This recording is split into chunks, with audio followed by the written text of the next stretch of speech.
आप recorded class डाल दो प्लीज। मैंने पहले कहा था भाई, केवल जो ग्रुप डी का बैच है उसमें रिकॉर्डेड क्लास लेंगे, वो भी 1 नवंबर को, है ना। उससे पहले लाइव बैच लाइव ही चलेगा। राजवीर यादव, महिपाल सिंह यादव, प्रियांशु, विनीत, भावेश, सालेश, राजवीर, मोहित, सबको नमस्कार। रवि कुमार करें, मॉर्निंग, तबियत कैसी है सर? तबियत अभी काफ़ी आराम है, 100% सही नहीं है। आपकी क्लास खत्म होने के बाद में कहूँगा डॉक्टर से मिलकर अल्ट्रासाउंड कराना है ना, पेट का क्या समस्या क्या नहीं। चंद्र बोस सिंह कह रहे हैं 2 दिन से क्लास नहीं हुई है, सब ठीक है। लग रहा है बच्चा टेलीग्राम पे जुड़ा हुआ नहीं है। टेलीग्राम पे हमने इन्फॉर्मेशन दे दी थी कि तबियत हमारी ठीक नहीं है तो क्लास नहीं हो पाएगी। तो साले, सुबोध, राज, रजनीश कुमार सिंह, तेजस, अवनीश, अमित, रजत, नितीश सिंह, सुबोध, सभी को नमस्कार। रोहित राणा कह रहे हैं जय हिंद। अमरजीत कुमार, देखो भाई इसलिए मैं आपसे कहता हूँ बार बार कि जैसे ना बहुत सारे बच्चे भी कंफ्यूज थे कि क्लास नहीं हुई, तो मैंने टेलीग्राम पे बता दिया था ऑलरेडी कि भाई तबियत मेरी ठीक नहीं चल रही है तो क्लास नहीं हुई। और कल मुझे शाम को थोड़ा सही लगा तो मैंने ऑडियो डाल के वहाँ बता दिया था कि सैटरडे को जनरली मैं क्लास नहीं लेता हूँ, लेकिन आपके साथ में क्लास होगी क्योंकि आपका जो पिछले 1-2 दिन का जो नुकसान हुआ है उसकी ताकि भरपाई हो सके, है ना। तो ये मैंने सारी बातें आपको बताई थी, ठीक है। तो मोहित, अमित, विनीत, धर्मेंद्र सिंह, सभी को नमस्ते। चलो अच्छा, लास्ट क्लास में हमने भाई सितंबर चल रहा है, आप जो है बाकी हर सब्जेक्ट की अपनी तैयारी करते रहो।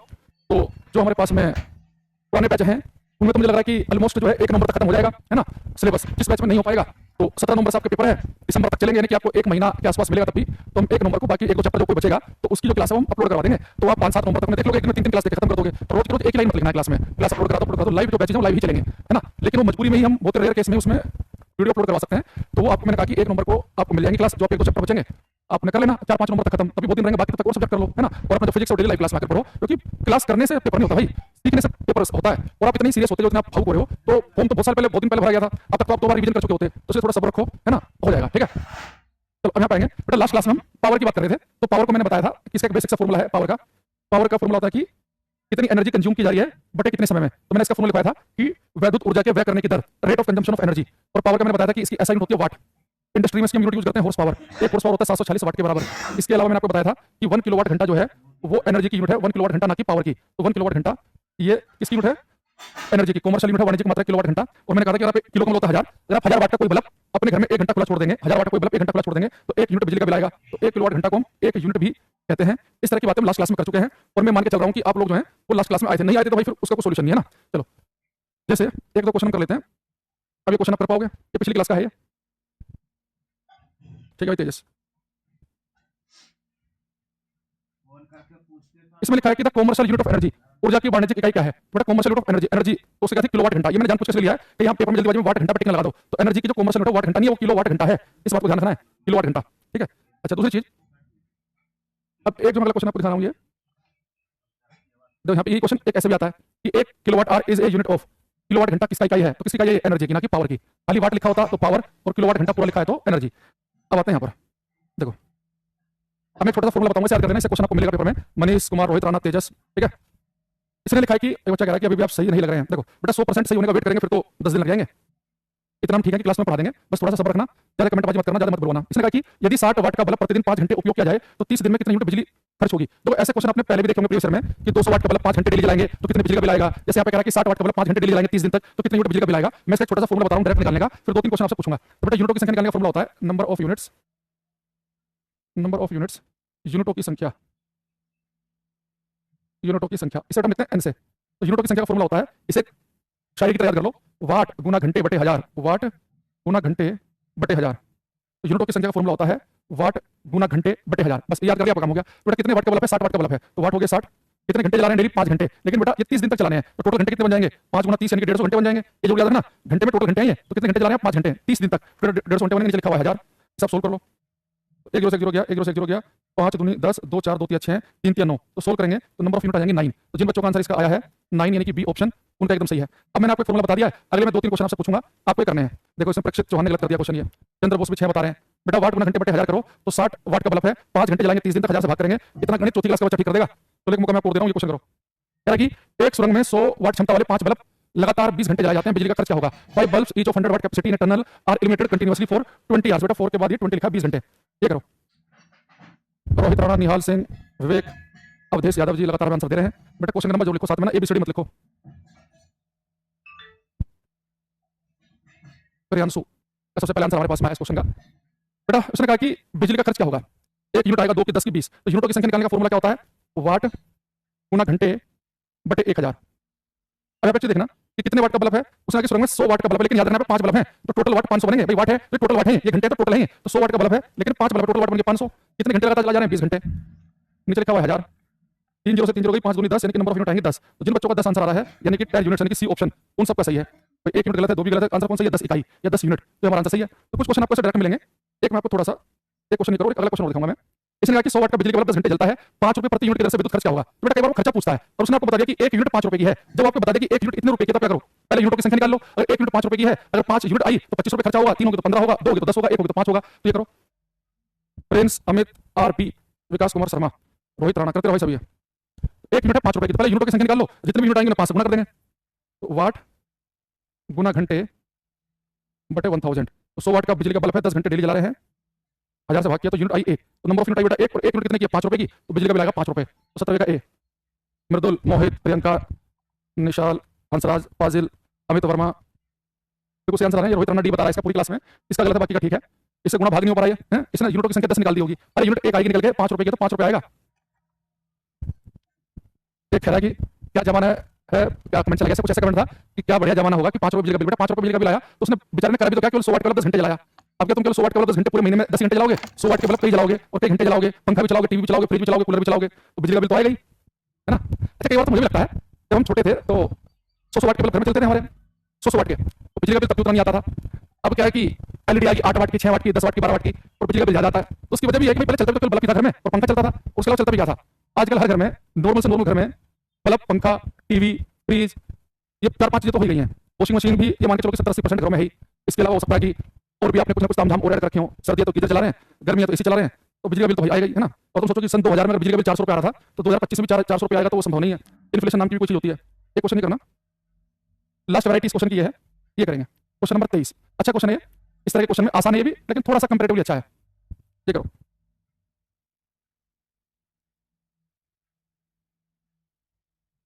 अच्छा या तो फिर भी ठीक है, थोड़ा सा अगर आप इधर जाओ ना कभी नोएडा वगैरह में, तो वहाँ पे फ्लैट सिस्टम होता है, और आपको पता है यूपी में 24 घंटा बिजली तो आती नहीं है, तो नोएडा में से 20-21 घंटा मान लो आ रही है, मतलब 21-22 घंटे तो आती है, 2-3 घंटे नहीं आती है।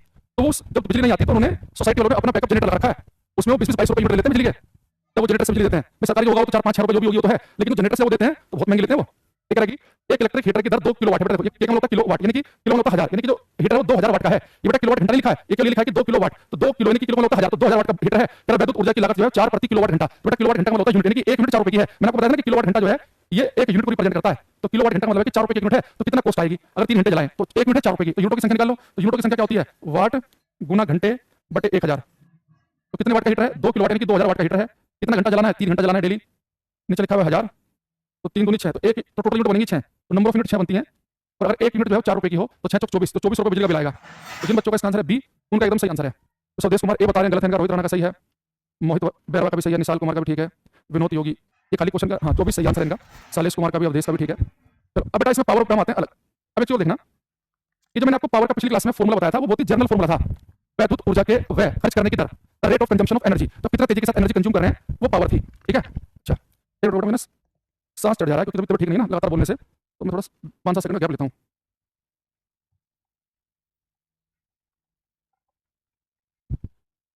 तो हमने एक बिल्कुल बेसिक सा फॉर्मूला पढ़ा था, लेकिन पावर का फॉर्मूला आज हम देखेंगे वोल्टेज और करंट की फॉर्म में, और पेपर में जनरली उनसे क्वेश्चन पूछता है। तो तुम्हें पता है इलेक्ट्रिसिटी चैप्टर यूपी का पैट का पेपर हुआ, इस बार यूपी ने पैट के पेपर में हर सेट में फिजिक्स के 2 क्वेश्चन पूछे, और ये मानना पड़ेगा कि उसने हर सेट में अच्छे क्वेश्चन पूछे हैं, बिल्कुल फर्जी क्वेश्चन नहीं पूछे। इससे पुराने वाले पैट के एग्जाम देखो आप यूपी के, तो एक आध क्वेश्चन पूछता था फालतू का, उसमें उसने 4 सेट बने, 2 6 तारीख को, 2 7 तारीख को, 6 सितंबर 7 सितंबर को, 4 में से ज्यादा मुझे याद है 3 सेट में उसने इलेक्ट्रिसिटी के 2 क्वेश्चन पूछे हैं हर पेपर में, एक में उसने ऑप्टिक्स के 2 क्वेश्चन पूछे, बाकी सब में उसने 2 क्वेश्चन इलेक्ट्रिसिटी चैप्टर के पूछे हैं, सारे बना सकते हो, आसानी है। तो जो पावर है वोल्टेज और करंट की फॉर्म में इसका फॉर्मूला है P = VI।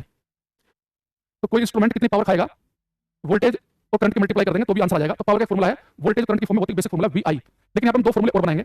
आप सभी को पता है कि ओम के नियम से हम V को लिख सकते हैं IR, तो V के मैंने IR लिख दिया, I जो का तो चल रहा है साथ में ये, क्योंकि हम सभी जानते हैं ओम लॉ से V होता है IR, तो पावर हो गया I² R के बराबर, पावर का एक फॉर्मूला आ गया।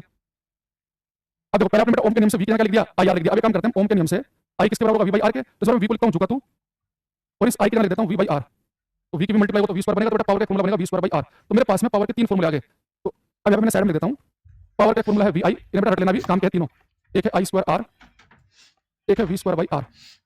एक बार ध्यान रखना, आप कोई सा भी फॉर्मूला लगाओ आंसर आपको सेम मिलेगा।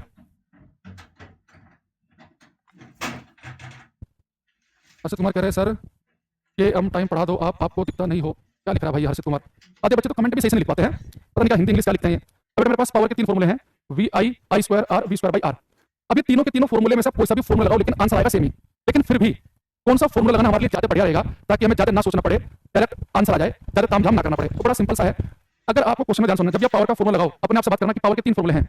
अगर क्वेश्चन में वोल्टेज और रेजिस्टेंस का जिक्र करे, अगर वोल्टेज रेजिस्टेंस का जिक्र करे तो तीसरा वाला फॉर्मूला लगाओ, लेकिन अगर करंट और रेजिस्टेंस का जिक्र करे तो दूसरे वाला लगाओ, और रेजिस्टेंस का जिक्र नहीं किया तो पहले वाला लगाओ। तो अब देख लो कि वी आर की बात कर रहा है क्वेश्चन में, कि आई आर की बात कर रहा है कि वी आई की कर रहा है, उसके साथ साथ फॉर्मूला लगाओ, आपका आंसर आ जाएगा। जैसे मैं कुछ क्वेश्चन लूंगा आपके सामने, और बहुत इंपॉर्टेंट क्वेश्चन है, जितने में से पूछूंगा वो प्यारे प्यारे, ठीक है। अच्छा, ये बच्चा इसी पर बेस्ट क्वेश्चन पूछा था। अब यहाँ पे देखना, एक पहले हमारे पास में ये क्वेश्चन मैं आपसे पूछने वाला हूँ अभी, ये 10th क्लास की एनसीईआरटी का है, और मैं 4-5 पेपर में इस क्वेश्चन को देख चुका हूँ अलग अलग जना। सबसे पहले तो ये वाला क्वेश्चन करेंगे, क्वेश्चन नंबर 11। पहला विन करो।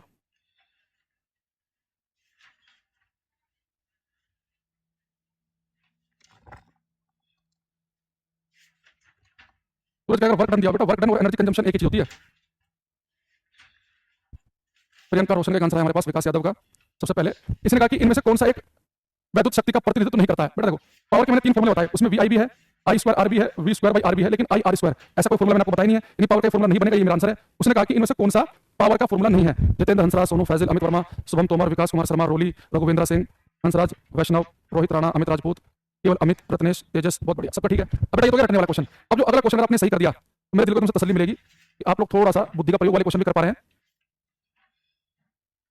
चलो पहले चलो बुद्धि वाला ही करो, पहले क्वेश्चन करो। क्वेश्चन नंबर 21, ये बिहार के किसी पेपर का क्वेश्चन मैंने लिया है, इसकी वजह से मैं आपको दिखाऊंगा। कई पेपर में क्वेश्चन आए हैं। मनीष, रोहित, स्वदेश, शिवा प्रसाद, करते रहो भाई।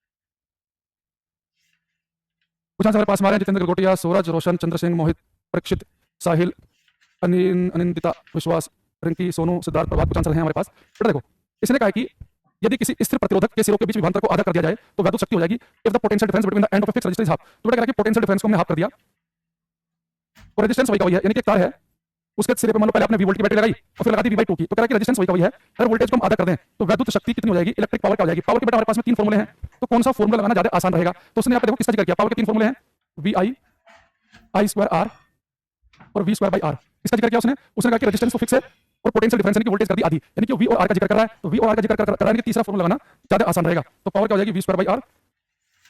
अरे बेटा देखना, अब बेटा क्वेश्चन को फिल करो। रेजिस्टेंस तो बदला नहीं, रेजिस्टेंस तो वही है, आर तो फिक्स है, लेकिन वोल्टेज कर दी आधी। बेटा पावर जो है तो वी स्क्वायर के समानुपाती है। अगर आर फिक्स है तो पावर तो वी स्क्वायर पर डिपेंड करेगी ना। वोल्टेज आपने आधी कर दिया है तो आधे का स्क्वायर करना पड़ेगा, यानी अगर 1/4 यानी कि पावर पहले की 1/4 1/4 रह जाएगी, 1/4। तो हमारा आंसर आएगा डी ऑप्शन। जितने बच्चे इसका सी लिख रहे हैं बार बार लिख रहे हैं, बेटा बार बार लिखने से आंसर ठीक नहीं हो जाता है ना। एक तो अपनी बुद्धिहीनता कर रहे हो।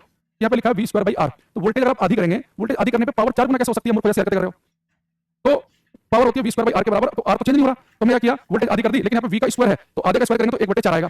दूसरी चीज, बहुत सारे बच्चे कहते हैं कि सर आपने ये तीसरा वाला फॉर्मूला यूज किया, अगर आप पहले वाला करते तो उन बच्चों को लगता है कि पहले में तो P/2 वी आई है, उन्हें लगता है कि वोल्टेज आधी करेंगे तो पावर आधी होनी चाहिए थी, यानी आंसर तो बी ऑप्शन आना चाहिए। भाई बताओ बेटा, आप ये करते हो ना ऐसे कि वोल्टेज आधी करने पे पावर आधी, वोल्टेज दुगनी करने पर दुगनी, ऐसा केवल तभी कर सकते हैं कि फॉर्मूले जो बाकी चीजें बची हो कांस्टेंट हो, फिक्स हो। बेटा आई थोड़ा ना फिक्स है भाई, आपको ओम के नियम से नहीं पता, V = IR से अगर बेटा वोल्टेज को आधा करेंगे तो रेजिस्टेंस तो फिक्स है, अगर वोल्टेज आधा करेंगे तो साथ में करंट भी आधी हो जाएगी। जैसे वोल्टेज को आधा करेंगे तो साथ में करंट भी तो आधी होगी, तो आधे के आधे मल्टीप्लाई करोगे फिर से 1/4 आंसर आएगा इस वाले इससे भी। तो ये वाला फॉर्मूला लगाना क्यों आसान रहा, उसने कहा कि प्रतिरोध है स्थिर, रेजिस्टेंस को तो बदलना नहीं है, वोल्टेज करो आधी, अगर क्या करेंगे आधा करेंगे तो इसमें स्क्वायर आधे का स्क्वायर करेंगे तो पावर 1/4 आएगी। इस वाले को अप्लाई करना है बेटा। इसमें क्या होगा कि करंट तो फिक्स नहीं है, रेजिस्टेंस फिक्स है, तो वोल्टेज आधी करोगे तो ओम के नियम से वोल्टेज आधी करने पे करंट भी आधी आएगी, क्योंकि रेजिस्टेंस तो बदल नहीं रहा है, तो वोल्टेज आधी तो करंट भी आधी, आधे के आधे मल्टीप्लाई होगी, तो इससे भी आंसर 1/4 ही आएगा। तो हमारे पास में जो आंसर है वो 1/4 यानी कि डी आंसर बनेगा इस क्वेश्चन का। ठीक है, क्लास 8 बजे शुरू होगा भाई, बजरंगी, और किस टाइम शुरू होगा। और तो टेलीग्राम पे नहीं जुड़ा हुआ है, टेलीग्राम पे हमने बताया था कि क्लास लेंगे हम कल, कि तबीयत ठीक नहीं चल रही है तो अब थोड़ा आराम है, तो जो क्लास आपकी नहीं हो पाई उसे कंपनसेट करेंगे सैटरडे क्लास लेकर।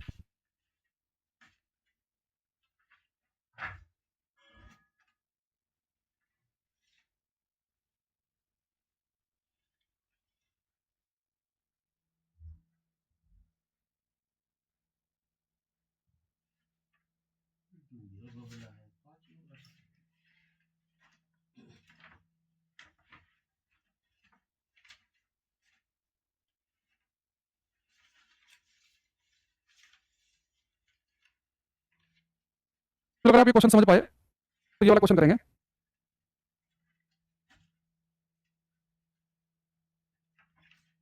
क्वेश्चन नंबर 12 करना है। अमर, सुधांशु, चंद्रशेखर, मैत्री, रविंद्र, करते रहो भाई क्वेश्चन, ये करो। पिछले क्वेश्चन के भाई है ये।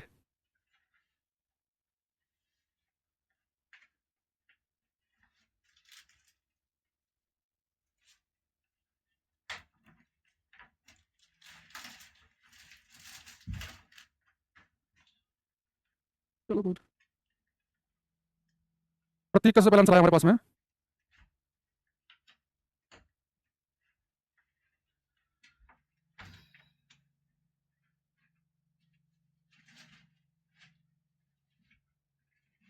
सौरभ, प्रियांशु, अमित, प्रतीक, चंद्रा। बेटा कोई फायदा नहीं हुआ मुझे पिछले क्वेश्चन एक्सप्लेन करने का, एक पैसे का भी कोई फायदा नहीं हुआ है। आप लोग करना वैसे ही है, आप लोग ना कोई फॉर्मूला लगाते, ना कोई लॉजिक लगाते, जो ऑप्शन जो फील आपको आता है सटीक लगा देते हो। ये रिया कुमारी, दीपक सबका गलत आ रहा है, सोनू का गलत है, अंजुली का गलत है, फैज बेग का सही आंसर है, रिया कुमारी सबका गलत। क्या फायदा आपको पिछला क्वेश्चन बताने का, एक पैसे का फायदा नहीं है।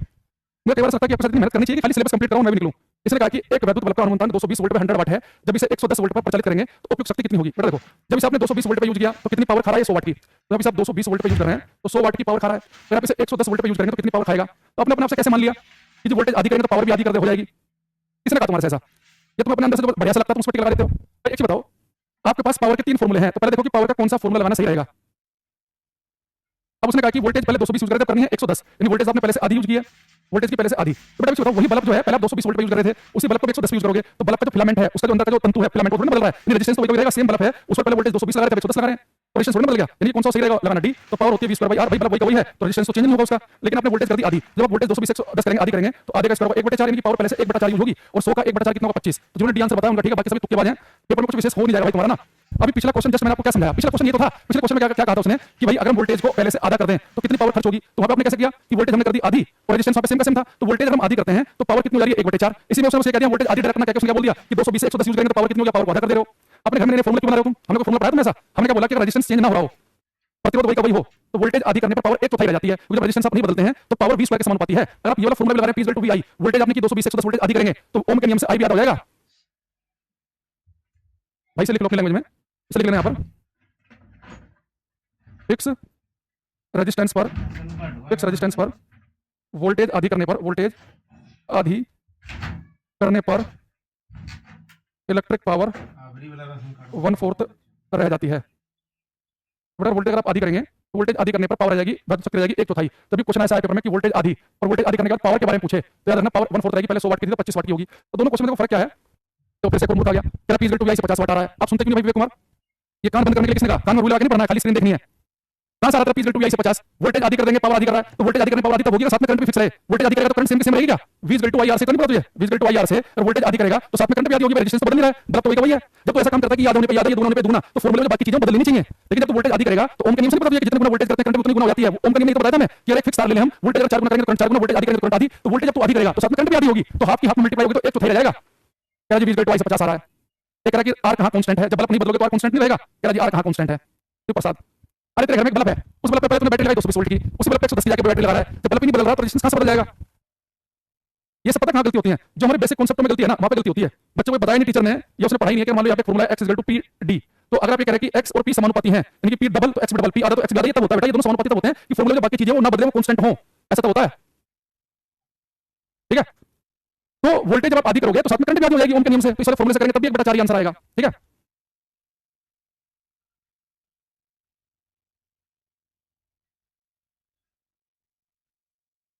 हमारे पास में एक बार फिर समझना, पावर के 3 फॉर्मूले मैंने आपको बताए, एक बताया vi, एक बताया मैंने i²r, एक बताया v²/r। और ये जरूर ध्यान रखना कि अगर मैं आपसे कह रहा हूं कि अगर कोई आप बल्ब चेंज नहीं कर रहे हैं, या आपसे कहते हैं कि रेजिस्टेंस खुद से कहते हैं कि फिक्स है, और वोल्टेज अगर आप आधी कर रहे हैं, अगर रेजिस्टेंस नहीं बदल रहा हो तो वोल्टेज आधी करने पर बेटा पावर 1/4 होगी। ये मत सोचना कि वोल्टेज आधी करने से पावर आधी होगी, क्यों, जब वोल्टेज आप आधी करेंगे तो साथ में करंट भी आधी हो जाएगी, तो आधे के आधे मल्टीप्लाई होकर यहाँ पे भी आंसर 1/4 ही आएगा। एक बच्चा कह रहा है कि मेरी एज 31 है, मुझे ग्रुप डी करते शर्म तो नहीं आएगी, इस उम्र में मैं केमिस्ट्री थी वैसे। बेटा तुम बेशरम तो वैसे हो चंद्रा, तुम्हारी क्लास में लिख रहे हो, फटाफट क्लास कराओ, ग्रुप डी का डेट आ गया है ना, ग्रुप डी का डेट आ गया तो उससे भाई मैं कह दूं कि आज सिलेबस खत्म, सिलेबस खत्म हो जाएगा, सिलेबस की तो लेंथ होती है उस हिसाब से खत्म होगा, शर्म तो वैसे भी नहीं आ रही है। और एमएससी केमिस्ट्री करके लिखने से तुम क्या दिखाना चाह रहे हो, तुमने बहुत 3 मार लिया जीवन में। भारत में एमएससी केमिस्ट्री और एमएससी फिजिक्स कैसे होती है मुझे पता है, बशर्ते आपने 3-4 यूनिवर्सिटी को छोड़कर किसी भी करी, सबसे कैसी होती है। मैंने ये किया वो किया, पढ़ने से होगा भाई, एमएससी केमिस्ट्री की डिग्री नहीं चलेगी वहां पे, तुमने 10वीं पास कर रखी हो या एमएससी का पीएचडी रखी हो, कोई मतलब नहीं है। जो क्वेश्चन आएंगे वो सोल्व कर देना, हो जाएगा उसमें, और शर्म की क्या बात है इसमें, अगर तुम्हें इतनी शर्म आ रही है तो फॉर्म की बात, तुमने 31 साल का हो गया हूं मैं, बात करा लो बड़ी बड़ी, क्वेश्चन का आंसर एक नहीं देगा ये। अब हमारे पास में एक चीज और देखना, एक क्वेश्चन ये करो, कई बार बिल्कुल ठगा हुआ क्वेश्चन भी आ जाता है जो बिल्कुल डायरेक्ट, ये 22 करना, एलपी में भी काम आएगी, बीआरएफ सीजन में भी बेसिक न्यूमेरिकल आ जाता है। कह रहा है कि जब एक वैद्युत लैंप को 12 वोल्ट की बैटरी से जोड़ा जाता है तो 0.5 एम्पीयर की धारा खींचती है, लैंप की शक्ति बताइए। तो वोल्टेज कितनी है 12 वोल्ट, और करंट कितनी है 0.5 एम्पीयर, तो पावर कितनी आएगी। बेटा पावर के 3 फॉर्मूले हैं, vi, i²r और वी स्क्वायर बाई आर कौन सा फॉर्मूला लगाना सही रहेगा? रेजिस्टेंस का जिक्र नहीं किया है, वी और आई का जिक्र किया है। अगर वोल्टेज और रेजिस्टेंस का जिक्र करता तो ये वाला लगाते हैं, और वी और आई इनका जिक्र करता तो कितना सिंपल क्वेश्चन हो गया, वी आई। तो 12 गुना 0.5 यानी कि आगे 6 पावर का यूनिट होती है वाट, तो 6 वाट आंसर आएगा, बनेगा बी ऑप्शन। ठीक है, पेप्सी वाला, चंद्रास, बोस, अतुल, निशाल, अंजुलि, विवेक, मोहित, सौरभ, देखो ये भी मोहित कुमार ने गलत कर दिया क्वेश्चन भी। इसके अलावा बेटा कंपटीशन बहुत ज्यादा नहीं है, तो जो बच्चे तैयारी कर रहे हैं तो कितने बच्चों ने फॉर्म भरा, टेंशन लेने की जरूरत नहीं है, कि तुम टेंशन लेना शुरू कर दो। देख रहे हो, ये बताने के बाद बच्चा गलत कर दे रहा है, तो यानी कि इतना परेशान होने की जरूरत नहीं जितना परेशान होते हैं। अरे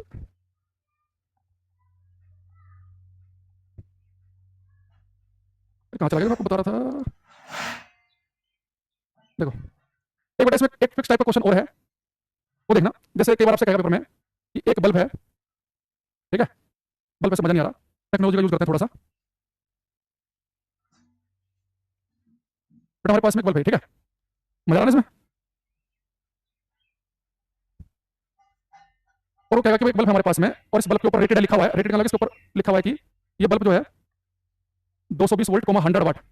पेपर में लिखा है कि एक बल्ब है उसके ऊपर लिखा हुआ है 220 वोल्ट 100 वाट, तो बताओ इस बल्ब का रेजिस्टेंस प्रतिरोध कितना होगा? बेटा इसका कहने का मतलब ये कि अगर ये बल्ब जो है अगर इसे हम 220 वोल्ट की बैटरी के साथ जोड़ देंगे तो कितनी पावर खाएगा? 100 वाट की। तो अगर कोई बल्ब 220 वोल्ट की पावर खाता है, सॉरी 220 वोल्ट का यूज करेंगे तो 100 वाट की पावर खाएगा, तो उसका रेजिस्टेंस बताओ क्या होगा? तो बच्चा करेगा क्वेश्चन, कितना वोल्टेज है 220, पावर कितनी खा रहा है 100 वाट की, तो रेजिस्टेंस क्या होगा? ठीक है, देखो तो बेटा आप यहाँ पे देखना, पावर क्या होती है? पावर होता है वी स्क्वायर बाई आर के बराबर। तो जब भी पेपर में ऐसा क्वेश्चन है ना, ये देखो उसमें बेटा वोल्टेज का जिक्र किया कि वोल्टेज कितनी है 220 वोल्ट, और पावर कितनी है 100 वाट की, तो रेजिस्टेंस बताओ। बेटा पावर के साथ में वी और आर का जिक्र कर रखा हो तो पावर का ये वाला फॉर्मूला, बेटा इससे क्वेश्चन आता है पेपर में, ये इंपॉर्टेंट है कि आपको बोल दिया कि इतने पावर खाएगा इतने वोल्टेज पर, रेजिस्टेंस बताओ। तो आर कितना हो जाएगा? वी स्क्वायर बाई पी के बराबर। तो वी कितना है 220 गुणा 220, पावर कितनी 100, तो 22 का स्क्वायर कितना होता है 484, रेजिस्टेंस आ जाएगा 484 ओम, रेजिस्टेंस आ जाएगा 484 ओम का, रेजिस्टेंस आ जाएगा 484 ओम। समझ रहे बच्चे सब बच्चे इस बात को? ठीक है, 500 बटे 11 वाला गलत है, 484 वाला पर ठीक आंसर है एकदम। ठीक है, तो हमारे पास में 220 वोल्ट 100 वाट इसमें लिखा हुआ है, ठीक है।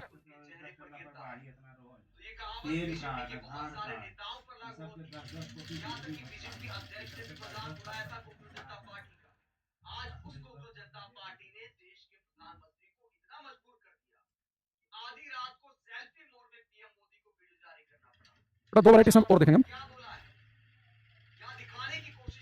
क्वेश्चन नंबर 5 करो, ठीक है।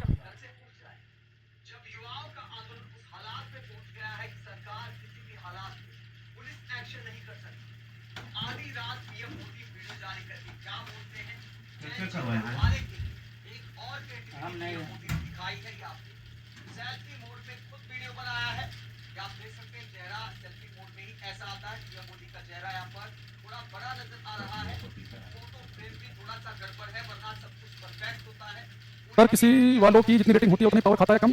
पावर रेटिंग वैसे मान लो बेटा एक मेरे पास हीटर है, उसकी पावर है रेटिंग है 2000 वाट, तो ज़्यादा इलेक्ट्रिसिटी कंज्यूम करेगा वो 500 वाट के मुकाबले। जितेंद्र गहलोत, अंजुलि, प्रियांशु, मोहित, कुछ आंसर मेरे पास आ रहे हैं। बेटा ऐसे ऐसे क्वेश्चन जो है थोड़ा ध्यान से करना। इसने लिखा है कि 176 ओम प्रतिरोध के कितने प्रतिरोधकों को पार्श्व क्रम में की समानांतर क्रम में संयोजित करें कि 220 वोल्ट के वैद्युत स्रोत से 5 एम्पीयर वैद्युत धारा प्रवाहित हो। इन्हें क्वेश्चन क्या कह रहा है पहले समझो, आंसर तो बाद में देंगे, पहले क्वेश्चन समझते हैं। ये कह रहा है कि अगर आपको 220 वोल्ट के सोर्स यानी 220 वोल्ट की बैटरी से अगर आपको 5 एम्पीयर की करंट लेनी है तो कह रहा है 176 ओम के कितने तार आपको पैरेलल में समानांतर क्रम में जोड़ने पड़ेंगे। तो सबसे पहले समझो कि 220 वोल्ट की बैटरी से 5 एम्पीयर की करंट चाहिए, तो रेजिस्टेंस कितना चाहिए मुझे? बेटा वोल्टेज कितनी है 220 वोल्ट, करंट कितनी है 5 एम्पीयर, तो 220 वोल्ट से 5 एम्पीयर करंट चाहिए, तो रेजिस्टेंस क्या होना चाहिए? 20 वोल्ट से निकालते हैं, और हो जाएगा वी बाई आई के बराबर, वी के लिए 220 आई है 520 यानी कि बेटा मुझे 44 ओम का रेजिस्टेंस चाहिए। लेकिन ये कह रहा है कि 44 ओम का रेजिस्टेंस मुझे चाहिए और 44 ओम का रेजिस्टेंस बनाना है 176 ओम को पैरेलल में जोड़कर, तो कितने पैरेलल में जोड़ूं? आप क्वेश्चन को फिर कर पा रहे हो? इसने क्या कहा है? ये कह रहा है कि 220 वोल्ट के सोर्स से 5 एम्पीयर की करंट चाहिए, तो 176 ओम के कितने तार समानांतर क्रम में जोड़ें? तो बेटा आपको 220 वोल्ट के सोर्स से 5 एम्पीयर करंट चाहिए, तो 44 ओम का रेजिस्टेंस बनाना है, तो 44 ओम का रेजिस्टेंस कैसे बनाना है? 176 ओम से। तो एक तरीका डायरेक्ट पता है जब भी ऐसा क्वेश्चन आए कि 176 ओम के 200 ओम के कितने तार जोड़ूं पैरेलल में, आप ये देखो कि आपको कितना रेजिस्टेंस बनाना है 44 ओम, और 44 ओम किससे बनाना है? 176 ओम से बनाना है, तो 176 ओम को 176 ओम से बनाना है कितना 40, तो 40 से डायरेक्ट भाग कर दो, कितना आंसर आएगा 416 यानी कि 4 आंसर आ गए। सीधे ऐसे कर देना, बस आप ये समझो कि ओम का नियम लगाना 20 IR, तो 44 ओम रेजिस्टेंस बनाना है कितने से? 176 से, तो 176 को भाग कर देंगे जिससे बनाना है, आंसर आ जाएगा। तो ऐसा क्यों हुआ? अगर आप डिटेल में जाएंगे, डिटेल में कैसे करेंगे? आप ये मान लो कि हमें n तार जोड़ने पड़ेंगे पैरेलल में, 176 ओम के कितने तार जोड़ने पड़ेंगे पैरेलल में? कितने? n तार। तो मान लो कि n वायर जोड़ने पड़ेंगे, आप डिटेल से करोगे। डिटेल से कैसे करोगे? 176 ओम के n तार में पैरेलल जोड़ने पड़ेंगे। बेटा हम पैरेलल में तार जोड़ रहे हैं और हर तार का रेजिस्टेंस सेम हो, तो इक्विवेलेंट रेजिस्टेंस कैसे आता है? किसी एक तार का रेजिस्टेंस पकड़ो और जितने तार से डिवाइड कर दो, और हमें बनाना कितना है? इक्विवेलेंट कितना बनाना है? 44 ओम के बराबर बनाना है। इसे आप सोल्व करेंगे तो ऐसे भी 4 ही आएगा आंसर। तो आप आगे से ध्यान रखना, जहां पर भी क्वेश्चन पूछे आपसे कि कितने तार जोड़ूं पैरेलल में, तो उसके लिए क्या करो? पहले देखो कि मुझे रेजिस्टेंस बनाना कितना है 40, तो जितना बनाना है उससे भाग कर देंगे जो भी आपको रेजिस्टेंस दे रखा होगा, सीधे सीधे आपका आंसर आ जाएगा। तो इसका आंसर आएगा 4 ओम। ठीक है, अगर आप चाहो तो ये वाला क्वेश्चन भी ट्राई कर सकते हैं, लगभग पहले के जैसा ही क्वेश्चन है, हल्का सा चेंज है इसमें, देखते हैं कौन धुरंधर करेगा। सूरज कुलदीप गोस्वामी, फैजल बेग, अर्जुन कुमार, विकास कुमार शर्मा, रिया कुमारी, विवेक कुमार, कुलदीप, पायरम खान, स्वदेश, निशाल कुमार यादव, अनिकेत मुराल, प्रदीप कुमार भेंड, सूरज, सिद्धार्थ गौतम, प्रतीक, अमित रजक, मुकेश, अंजलि, रोबिन, जितेंद्र, हिमांशु, करते रहो। बजरंगी कह रहा है कि 220 वोल्ट की वैद्युत लाइन पर उपयोग किए जाने वाले बहुत से बल्बों का अनुमंता की रेटिंग है 10 वाट की। तो 10 वाट का आपने लिया। कह रहा है यदि 220 वोल्ट लाइन से अनुमंता अधिकतम वैद्युत धारा 5 एम्पीयर है तो इस लाइन के दो तारों के बीच कितने बल्ब पास करने में। फिर से बल्ब की संख्या पूछ ली तो क्वेश्चन को फिर से फिल करेंगे। इसने कहा हमारे से कि 220 वोल्ट की लाइन से अगर मुझे 5 एम्पीयर की करंट चाहिए तो बताओ दो तारों के बीच कितने बल्ब जुड़ेंगे, पार्सल क्रम में कितने बल्ब समानांतर क्रम में जुड़ेंगे। तो वोल्टेज कितनी है 220 वोल्ट, कितनी करंट चाहिए 5 एम्पीयर की। 220 वोल्ट से 5 एम्पीयर की करंट के लिए कितना रेजिस्टेंस बनाना पड़ेगा। 20 IR लगाओ, R = I 220/5 यानी कि मुझे रेजिस्टेंस बनाना 40 ओम पहले की तरह। तो पिछले क्वेश्चन में आसान था मेरे लिए, वहां पे मुझे 40 ओम का रेजिस्टेंस बनाना था पिछले क्वेश्चन में 44 ओम का। लेकिन 44 ओम का कैसे बनाना था कि 176 ओम के कितने तार जोड़ू पैरेलल में। यहां पे कह रहा है कि 10 वाट के कितने तार जोड़ू पैरेलल में। तो आपको बल्ब का रेजिस्टेंस निकालना पड़ेगा। पिछली बार आपको रेजिस्टेंस डायरेक्ट दे रखा था, इस बार देखना एक बल्ब जो है उसकी पावर कितनी है 10 वाट की है, उसे कितनी वोल्टेज यूज करना है 220 पे। तो रेजिस्टेंस आप निकाल सकते हैं P = V²/R से। तो R कितना हो जाएगा V²/P। V कितना है 220 × 220 और P के लिए 10 तो 484 जीरो आ जाएगा। रेजिस्टेंस बनाना आपको 4840 ओम का। यानी कि एक्चुअल में उसने आपसे ये कहा है कि 4840 ओम के कितने तार पैरेलल में जोड़े कि 44 ओम बन जाए। तो मैंने आपसे कहा था ऐसा क्वेश्चन आए कि कितने तार जोड़ें तो आपको देखो कि जो तार आपको जोड़ने हैं उनका रेजिस्टेंस कितना है 4840 ओम है और रेजिस्टेंस जितना बनाना है उससे भाग कर देते हैं। तो 40 ओम से भाग कर दो, 40 × 40 4 आएगा, 40 × 40 110 बल्ब आपको जोड़ने पड़ेंगे पैरेलल में। तो पिछले वाले क्वेश्चन में क्या आसान था यहाँ पे आपको डायरेक्ट रेजिस्टेंस दे रखा था कि 176 को कितने जोड़ें तो बनाना कितना 40 तो जो बनाना है उससे भाग कर दिया। लेकिन इस वाले क्वेश्चन में हमने बल्ब का रेजिस्टेंस निकालना पड़ा। हमें बल्ब का रेजिस्टेंस डायरेक्ट 4840 दिया है तो बल्ब की पावर दे दी 10 वाट और बल्ब को 220 वोल्ट पे यूज करेंगे। तो यहाँ पे मैंने बल्ब का रेजिस्टेंस निकाल लिया और कितना बनाना है 40 जो जितना बनाना है उससे भाग कर देंगे। जब भी याद रखना जब भी बल्बों की संख्या तारों की संख्या पूछे तो जितना रेजिस्टेंस बनाना है उससे भाग करेंगे एक बल्ब के रेजिस्टेंस से। तो एक बल्ब का रेजिस्टेंस पहले मैं डायरेक्ट देखा था 176 ओम था, लेकिन इस बार क्या किया एक बल्ब का रेजिस्टेंस मुझे निकालना पड़ा। ठीक है तो थोड़ा सा ये हल्का सा फर्क है इनमें। ये करना भाई ये क्वेश्चन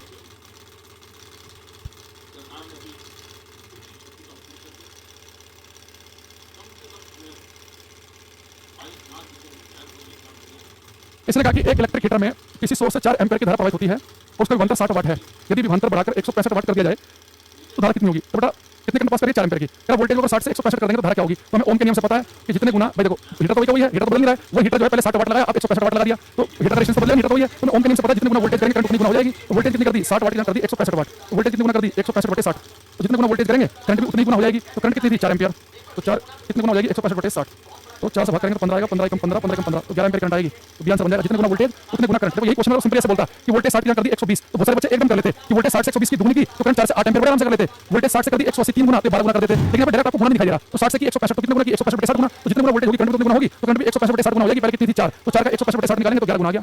ठीक है चलो बाकी अब मिलते हैं मंडे को। ठीक है तो मंडे ट्यूसडे वेडनेसडे अगले 2-3 दिनों में हम ये जो है कंप्लीट कर लेंगे। इलेक्ट्रिसिटी चैप्टर इंपॉर्टेंट चैप्टर है, इसे डिटेल में समझना, ध्यान समझना, उससे क्वेश्चन 100% आना है। तो जितने क्वेश्चन इसमें कर लो प्रैक्टिस, जितने थ्योरी पढ़ लो, न्यूमेरिकल कर लो, सब कर लो तैयार। यूपी के पैट जैसे पेपर में न्यूमेरिकल पूछ लिया इलेक्ट्रिसिटी से तो जो बच्चा ग्रुप की तैयारी कर रहा है, स्टैंडर्ड को क्वालिटी कर रहा है, सीरीज की कर रहा है ना, या कोई बच्चा मान लो कि टेक्नीशियन की कर रहा है तो वहाँ तो असिस्टेंट वाला ऑपरेटर की तैयारी कर रहा है, उनमें तो बहुत ज़्यादा संभावना आने की। ठीक है तो आज के लिए इतना ही, बाकी मिलते हैं मंडे को। Thank you, bye, take care everyone.